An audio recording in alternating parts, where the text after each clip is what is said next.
Isn't that good? The Bible teaches both. What should you and I believe? What should you and I preach? We believe everyone has the choice. You are to evangelize. See, the problem with hardcore Calvinism, if everybody's predestined, what's the use of witnessing? If Troy's coming to faith, he's going to come regardless of whether I give him the gospel or not. So I'll just sit back with my one-way ticket to heaven and I'm good. What's the problem with that stinking thinking? Well, you're not being obedient to God, playing your Bingo. part. You're not being obedient to God. We are commanded. Remember I said it's the great commandment, not the great suggestion. Right? Go out, make disciples of men, teaching them to obey the word and baptizing them in the name of the Father, Son, and the Holy Spirit. And so we've got to be obedient.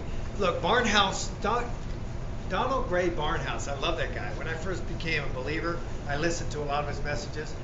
He said, when you get to heaven and you're about to enter the gates, above the gates, it's going to read, all those who have chosen Jesus Christ enter. And you enter. He says, then you're going to look back at the top of the gate and it's going to say, only those God chose before the foundation of the earth are here. That's pretty good. Now look at this. All right, let's do this. Yeah, let's do this. You may have to give me an extra 5 minutes. Look at verse 22, because here's the issue. All right, so far so good. We can see the Bible teaches both, right? Predestined. God foreknew you. He opened your heart. He chose you. But also, everybody has the ability to choose. That's a no-brainer. Just resolve the fact within yourself. You won't be able to reconcile those two truths because they're both true. Okay?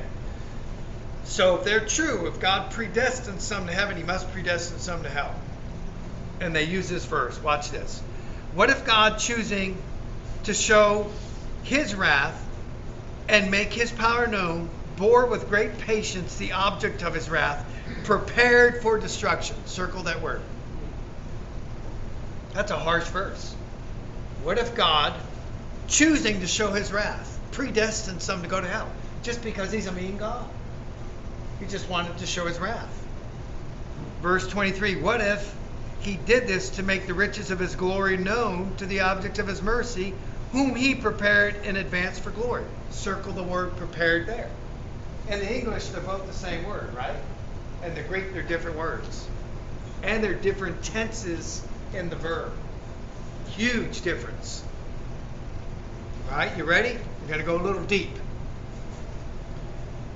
Those who are prepared for destruction, i.e. hell, the word prepared there is katarizo. Katarizo. It means to be fitted for. It's like if somebody katarizo you and measures you for a suit. You're being fitted for a certain garment. The word there, prepared, in the Greek is katarizo.